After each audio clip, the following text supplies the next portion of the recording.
Thank you. Thank you, Your Excellency. My name's Ezekiel Onyango, but you can call me Easy. I'm currently the chairperson of Kenya Film and Television Professionals Association. Professionally, I'm a researcher in the cultural and creative industries. I have a master's degree from the University of Manchester in that area, and a creative economy expert who has worked globally with organizations like IFC, AU, and the World Conference on the Creative Economy. I stand before you today as someone who has worked for almost 2 decades as a film producer in Kenya and a creative economy practitioner who has successfully managed to transition into a professional. We stand at a very critical time in our country, and the question of jobs is one that the creative economy can easily respond to. It's only the creative economy in the whole world that easy. Take it easy.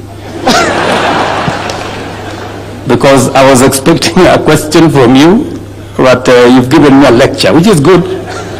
Because from Manchester, it's good to get some experience. But can you make it brief? The sweet spot is always in the context, and I have learned from watching the way you have contextualized the conversation today. So I only thought it would be fair for me to put some context before my question, if you allow me, sir. Thank you. Bottom-up policies that promote the growth of talent-driven sectors like ours have been proven to work, especially in the creative economy, as we have witnessed in countries like Indonesia, where in 2023 they reported 4% contribution of GDP, which is equivalent to what the tourism sector has contributed in Kenya. While we appreciate the bottom-up strategy that you have, that has given us the State Department for Youth and Creative Economy, we as the creative industry experts feel like there is a tension where there is a bottom-up strategy but a top-down approach in implementation, where the industry has been left out, and that has left the State Department with systemic inefficiencies, and 2 years in, we are yet to even have a roadmap or a plan of how we can fix our systemic challenges. Before my question, I'll set to you 3 important areas that we need to address urgently as a country for the creative economy to respond. Number 1 is outdated policy frameworks, the case of old laws trying to tackle new problems. Number 2 is intellectual property. To every creative person, that is our title deed. That is our bargaining power. When IP is not protected, then we have nothing. And number 3 is the problem of piracy, the small endemic that has injured Kenya and no one speaks about. I can be able to demonstrate that in one financial year, Kenya loses close to 92 billion shillings because of piracy, both to government and industry. To my question, how does your administration plan, through the State Department, to resolve these issues inclusively, decisively, and set up a ground where these creative economies can grow and respond to job creation? Why I ask this question is, if we are not careful, there will come a time very soon where all the commerce that happens in the creative industry will happen overseas. Production will happen locally, consumption will happen locally, but the platforms in which we do our commerce will all be abroad. So what strategies can we put in place to ensure that creative technologies are integrated in the better plan to respond to IP challenges, the problem of piracy, and the problem of outdated policy frameworks? Thank you, sir. Thank you very much, my good friend. I don't have the people from the youth department here, but let me just mention to you that the reason why I made a policy decision that the sports fund, which initially had been spread to cover many things, including building hospitals and building all manner of things, I said that must now stop so that we concentrate the sports fund on matters to do with sports and the creatives. That is policy direction number 1. Number two, you have said correctly about outdated laws. It is the thing I was struggling with, even with the BPOs.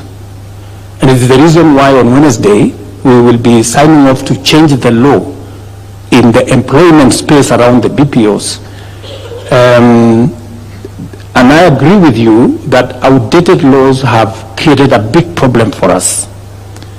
Whether we are talking about what we can do around the film, around the whole creative space. And I remember we had trouble trying to bring on board the Grammys. I remember we had very serious challenges, and I had personally to get involved, you know, for some of these to come on board on what we can do around the studio and what we can do around that space. And I remember Dennis Itumbi, who I'm sure is somewhere here, pushing me to do certain things. Did you hear what that good man said? And can you help me say some of those things that we agreed that we want, especially on the two subjects of intellectual property and piracy? So on intellectual property and piracy, sir, Easy has actually been involved in the crafting of the creative economy bill that is still pending in Parliament, and he's played a good part with his association of coming with that, and that is a key part in that creative economy bill with a few amendments, and he's in the working group. So in fact the challenge will be back to him to ensure that he helps us to ensure that we get it back and good and going. However, he's raised two key issues, both, if you allow me to respond to him. Yes. The first one is on the commerce of the creative economy.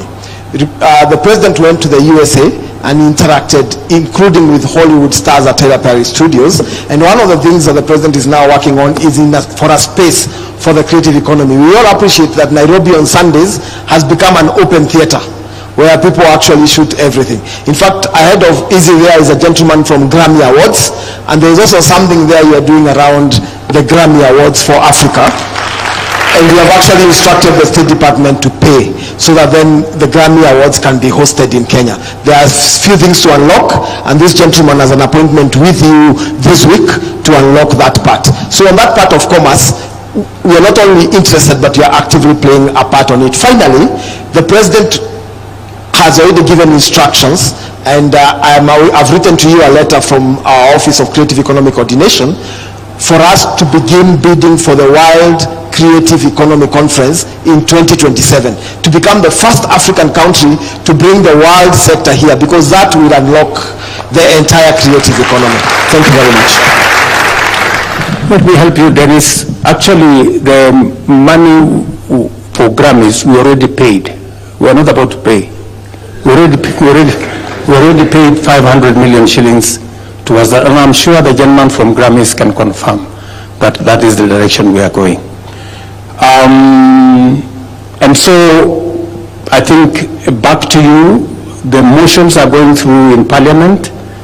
The creative bill is going through specifically to remove the challenges you have highlighted, to update the law so that we remove outdated legislation, to provide for a sure footing on matters intellectual property, and also to deal with the challenge of piracy. And we couldn't agree with you more. And thank you very much, Easy, for being part of the solution. By offering your knowledge and expertise to support the development of the bill, that is how we manage to solve problems. Thank you very much. Now,